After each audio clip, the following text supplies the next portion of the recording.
ನವರಾತ್ರಿಲಿ ಪ್ರತಿದಿನ ದೇವರ ನೈವೇದ್ಯಕ್ಕೆ ಏನಾದರೂ ಒಂದು ಮಾಡ್ತೀವಲ್ವ. ಸೊ ಇವತ್ತು ನಾನು ದೇವರ ನೈವೇದ್ಯಕ್ಕೆ ರವೆ ಉಂಡೆನ ಮಾಡ್ತಾ ಇದ್ದೀನಿ. ತುಂಬ ಸಿಂಪಲಾಗಿ ಈಸಿಯಾಗಿ ಮಾಡ್ಕೋಬೋದು ಈ ಒಂದು ರವೆ ಉಂಡೆನ.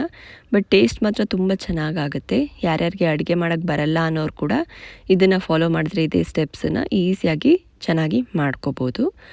ರವೆ ಉಂಡೆ ಮಾಡೋದಕ್ಕೆ ನಾನು ಫಸ್ಟು ಒಂದು ಕೈ ಹಿಡಿಯಷ್ಟು ಬಾದಾಮಿ ಗೋಡಂಬಿನ ತೊಗೊಂಡು ಕಟ್ ಮಾಡ್ಕೋತಾ ಇದ್ದೀನಿ ಚಿಕ್ಕ ಚಿಕ್ಕದಾಗಿ. ಇದನ್ನು ತುಪ್ಪದಲ್ಲಿ ಹುರಿದು ಉಂಡೆ ಕಟ್ಟಿದ್ಮೇಲೆ ತಿನ್ನೋವಾಗ ಬಾಯಿಗೆ ಸಿಗುತ್ತಲ್ಲ, ಚೆನ್ನಾಗಿ ಅನಿಸುತ್ತೆ. ಟೇಸ್ಟು ಕೂಡ ಇನ್ನೂ ಚೆನ್ನಾಗಿ ಅನಿಸುತ್ತೆ.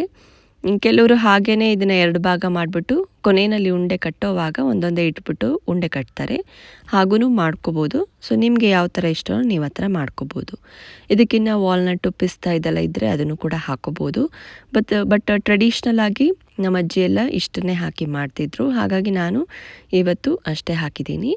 ಒಂದು ಪ್ಯಾನ್ಗೆ ಒಂದು ದೊಡ್ಡ ಸ್ಪೂನಷ್ಟು ತುಪ್ಪನ ಹಾಕಿಬಿಟ್ಟು ಈ 2 ಬಾದಾಮಿ ಗೋಡಂಬಿ ಕಟ್ ಮಾಡ್ಕೊಂಡಿರೋದನ್ನ ಹಾಕಿಬಿಟ್ಟು ಸಣ್ಣೂರಿನಲ್ಲಿ ಇದನ್ನು ಹುರ್ಕೋಬೇಕು.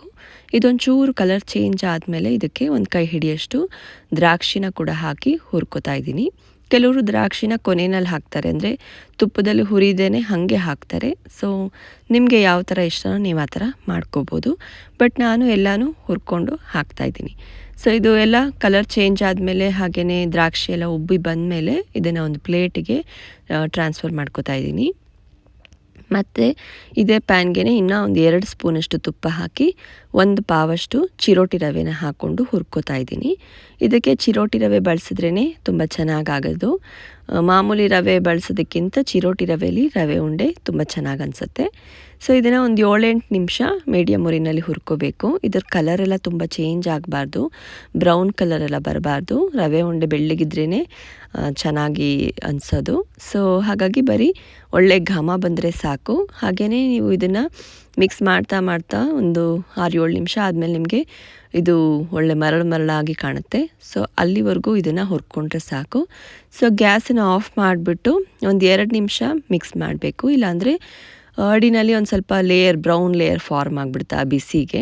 ಸೊ ಹಾಗಾಗಿ ಒಂದು 2 ನಿಮಿಷ ಹಾಗೇ ಗ್ಯಾಸ್ ಆಫ್ ಮಾಡಿ ಮಿಕ್ಸ್ ಮಾಡಿದ್ಮೇಲೆ ಇದಕ್ಕೆ ಅರ್ಧ ಪಾವಷ್ಟು ಸಕ್ಕರೆನ ಮಿಕ್ಸರ್ನಲ್ಲಿ ಪುಡಿ ಮಾಡ್ಕೊಂಡಿದ್ದೆ ಅದನ್ನು ಹಾಕಿ ಎಲ್ಲ ಒಂದು ಸಲ ಮಿಕ್ಸ್ ಮಾಡಬೇಕು. ರವೆ ಬಿಸಿ ಇರೋವಾಗಲೇ ಸಕ್ಕರೆನೂ ಹಾಕಿ ಮಿಕ್ಸ್ ಮಾಡಬೇಕು.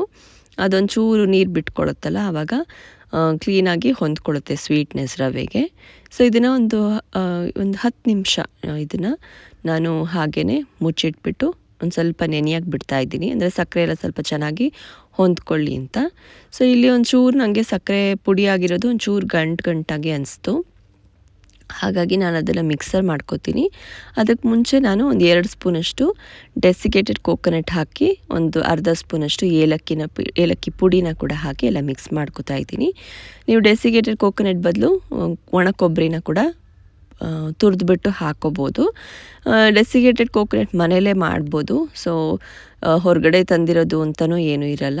ಸೊ ಅದನ್ನು ಕೂಡ ಎಲ್ಲ ಮಿಕ್ಸ್ ಮಾಡಿಬಿಟ್ಟು ಮಿಕ್ಸರ್ಗೆ ಇದನ್ನು ಹಾಕ್ಕೊಂಡು ನಾನು ಒಂದು ರೌಂಡ್ ಅಂದರೆ ಒಂದು ಪಲ್ಸ್ ಮೋಡಲ್ಲಿ ಒಂದು 2-3 ಸಲ ಮಿಕ್ಸ್ ಮಾಡ್ಕೋತಾ ಇದ್ದೀನಿ.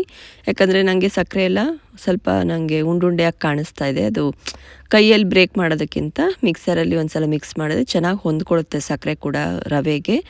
ಹಾಗಾಗಿ ನಾನು ಮಿಕ್ಸರ್ಗೆ ಹಾಕಿ ಮತ್ತು ಒಂದು 2 ಸ್ಪೂನಷ್ಟು ತುಪ್ಪನ ಹಾಕ್ತಾಯಿದ್ದೀನಿ. ಒಂದು 2 ಟೀ ಸ್ಪೂನಷ್ಟು ತುಪ್ಪನ ಹಾಕಿ ಎಲ್ಲ ಒಂದು ಸಲ ಮಿಕ್ಸ್ ಮಾಡಿಕೊಂಡ್ರೆ ಈ ಥರ ಮಿಕ್ಸರಲ್ಲಿ ಈಸಿಯಾಗುತ್ತೆ. ಪಲ್ಸ್ ಮೋಡಲ್ ಮಾಡಬೇಕಷ್ಟೆ. ಪಲ್ಸ್ ಮೋಡಲ್ ಒಂದು 2-3 ಸಲ ಗ್ರೈಂಡ್ ಮಾಡಿಕೊಂಡ್ರೆ ಸಾಕು. ಇವಾಗ ಮಿಕ್ಸರಲ್ಲಿರೋದನ್ನು ಒಂದು ಪಾತ್ರೆಗೆ ಹಾಕ್ಕೊಂಡು ಇದಕ್ಕೆ ಡ್ರೈ ಫ್ರೂಟ್ಸ್, ಅಂದರೆ ಇದು ಗೋಡಂಬಿ ದ್ರಾಕ್ಷಿ ಎಲ್ಲ ಹುರ್ಕೊಂಡಿದ್ದೀವಲ್ಲ ಅದನ್ನು ಕೂಡ ಹಾಕಿ ಮಿಕ್ಸ್ ಮಾಡಿಬಿಟ್ಟು ನೀವು ಬೇಕಿದ್ರೆ ತುಪ್ಪದಲ್ಲೇ ಇದನ್ನು ಮಿಕ್ಸ್ ಮಾಡಿ ಉಂಡೆ ಕಟ್ಬೋದು. ಅದಕ್ಕೊಂಚೂರು ಜಾಸ್ತಿ ತುಪ್ಪ ಹಿಡಿಯುತ್ತೆ. ಸೊ ನಾನು ಆ ಥರ ಮಾಡೋ ಬದಲು ಒಂಚೂರು ಬೆಚ್ಚಗಿರೋ ಹಾಲನ್ನು ಒಂದು ಸ್ವಲ್ಪ ಸ್ಪೂನಲ್ಲಿ ಒಂದು 2-3 ಸಲ ಹಾಕ್ಕೊಂಡು ನಾನು ಉಂಡೆ ಕಟ್ತಾಯಿದ್ದೀನಿ. ನೀವು ಜಾಸ್ತಿ ದಿನ ಇಡಬೇಕು ಅಥವಾ ಬೇರೆ ಊರಲ್ಲಿರೋರಿಗೆ ಕೊಟ್ಟು ಕಳಿಸ್ಬೇಕು ಅಂದರೆ ತುಪ್ಪದಲ್ಲೇ ಇದನ್ನು ಉಂಡೆ ಕಟ್ಟಿದ್ರೆ ಜಾಸ್ತಿ ದಿನ ಇರುತ್ತೆ, ಹಾಳಾಗೋದಿಲ್ಲ. ಹಾಲು ಎಲ್ಲ ಹಾಕಿದ್ರೆ ಸ್ವಲ್ಪ ಅಷ್ಟೊಂದು ದಿನ ಇರೋದಿಲ್ಲ ನಿಮಗೆ. ಹಾಗಾಗಿ ನೀವು ಹೆಂಗೆ ಬೇಕೋ ಹಾಗೆ ನೀವು ಮಾಡ್ಕೋಬೋದು. ಇದನ್ನು ಉಂಡೆ ಕಟ್ಬಿಟ್ಟು ನಾನೀಗ ಪ್ಲೇಟಲ್ಲೆಲ್ಲ ಇಟ್ಬಿಡ್ತಾ ಇದ್ದೀನಿ ನೈವೇದ್ಯಕ್ಕೆ. ಈ ಒಂದು ಅಳತೆ 1 ಪಾವು ರವೆಗೆ ಒಂದು 15-16 ಉಂಡೆ ಆಗುತ್ತೆ. ಸೊ ನೀವು ಒಂದು ಸಲ ಟ್ರೈ ಮಾಡಿ ಆ್ಯಂಡ್ ಕಮೆಂಟ್ಸ್ನಲ್ಲಿ ಹೇಗೆ ಬಂತು ಅಂತ ಹೇಳಿ.